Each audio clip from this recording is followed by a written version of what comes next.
Hello welcome back to my channel. അപ്പോൾ ഇന്ന് നമ്മൾ റേഷൻ കടയിൽ നിന്ന് കിട്ടുന്ന ചോറ് വെക്കുന്ന അരി ഉപയോഗിച്ചിട്ട് ഒരു കിഡിലൻ റൈസാണ് കേട്ടോ തയ്യാറാക്കിയെടുക്കുന്നത്. മക്കൾക്ക് സ്കൂളിലേക്ക് കൊടുത്തുവിടാനും നമുക്ക് വീട്ടിൽ തയ്യാറാക്കിയെടുക്കാനൊക്കെ അടിപൊളിയാണ്. റേഷൻ അരി വെച്ചിട്ടാണ് ഈ ഒരു ചോറ് തയ്യാറാക്കിയെടുത്തതെന്ന് പറഞ്ഞാൽ കഴിക്കുന്ന ആരും വിശ്വസിക്കൂല കേട്ടോ, അത്രയും ടേസ്റ്റ് ഉണ്ട്. ഞാൻ ഈ ഒരു വീഡിയോയിൽ കാണിക്കുന്ന അതുപോലെ തന്നെ ചെയ്യണം കേട്ടോ, അപ്പോഴാണ് റേഷൻ അരിയുടെ ആ ഒരു മണവും ചുവയൊന്നും ഇല്ലാതെ നല്ല ടേസ്റ്റ് ആയിട്ട് കിട്ടുള്ളൂ. അപ്പോൾ അതിന് വേണ്ടിയിട്ട് കുക്കർ ഗ്യാസ് സ്റ്റോപ്പിൽ വെച്ചിട്ട് 2 ടീസ്പൂൺ നെയ്യ് ഒഴിച്ചു കൊടുത്ത് ചൂടായി വരുമ്പോൾ ഒരു സവോള നീളത്തിൽ കനം കുറഞ്ഞ് അരിഞ്ഞത് ചേർത്ത് കൊടുത്ത് നന്നായിട്ടൊന്ന് വഴറ്റിയെടുക്കുക.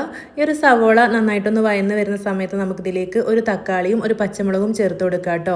എന്നിട്ട് വീണ്ടും നല്ലപോലെ ഒന്ന് വഴറ്റിയെടുക്കുക. ഈ ഒരു തക്കാളിയും പച്ചമുളകൊക്കെ ഒന്ന് കുറച്ച് സമയം വഴറ്റി കൊടുത്ത ശേഷം ഇതിലേക്ക് 1/2 ടീസ്പൂൺ ഇഞ്ചി വെളുത്തുള്ളി പേസ്റ്റ് ചേർത്ത് കൊടുക്കുക. ഒന്ന് വഴറ്റിയെടുത്ത ശേഷം ഇതിലേക്ക് മസാലപ്പൊടികൾ ചേർത്ത് കൊടുക്കുക. ഒരുപാട് മസാലപ്പൊടികളൊന്നും ചേർത്ത് കൊടുക്കുന്നില്ല കേട്ടോ, എല്ലാം കുറച്ച് കുറച്ച് ചേർത്ത് കൊടുത്താൽ മതി. 1/2 ടീസ്പൂൺ മഞ്ഞൾപ്പൊടി, ഒരു 1/4 ടീസ്പൂൺ കാശ്മീരി മുളക് പൊടി, 1/2 ടീസ്പൂൺ കുരുമുളക് പൊടി, 1 ടീസ്പൂൺ ഗരം മസാല എന്നിവ ചേർത്ത് കൊടുത്തിട്ടുണ്ട്. ഇനി ഇതിലേക്ക് ആവശ്യത്തിനുള്ള ഉപ്പും കൂടെ ചേർത്ത് കൊടുക്കുക. എന്നിട്ട് ഈ ഒരു മസാലപ്പൊടികളുടെയും ഇഞ്ചി വെളുത്തുള്ളി പേസ്റ്റിൻ്റെയും ഒക്കെ ഒരു പച്ചമണം ഒന്ന് മാറുന്നതിന് വേണ്ടിയിട്ട് ചെറിയ തീയിലിട്ടിട്ട് കുറച്ച് സമയം നല്ലപോലെ ഒന്ന് വഴറ്റി കൊടുക്കുക.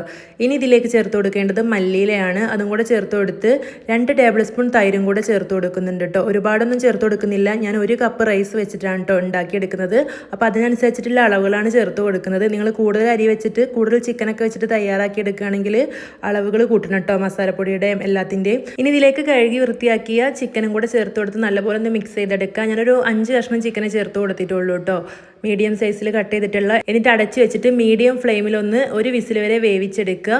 വെള്ളമൊന്നും ഒഴിച്ചു കൊടുക്കരുത് കേട്ടോ. ഇനി നമുക്ക് അരി ഒന്ന് വേവിച്ചെടുക്കണം, ഇതുപോലെ വേവിച്ചെടുക്കണം, എന്നാൽ മാത്രമേ ഇത് നല്ല പശയൊന്നും ഇല്ലാതെ കിട്ടുള്ളൂ കേട്ടോ.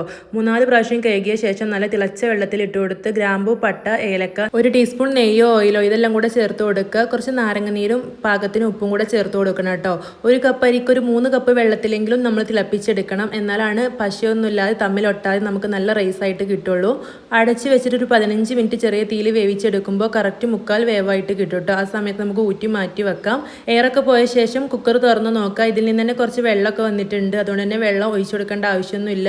ഇനി നമ്മൾ ഊറ്റി മാറ്റി വെച്ചിട്ടുള്ള അരി വെള്ളമൊക്കെ ഒന്ന് ഊറിയ ശേഷം ഇതിലേക്ക് ചേർത്ത് കൊടുക്കുക കേട്ടോ. എന്നിട്ട് നമ്മൾ സാധാരണ ബിരിയാണിയൊക്കെ ദമ്മിടുന്ന പോലെ തന്നെ ഇതിൻ്റെ മുകളിലായിട്ട് നിരത്തി ഒന്ന് പ്രസ് ചെയ്ത് വെച്ച് കൊടുക്കുക.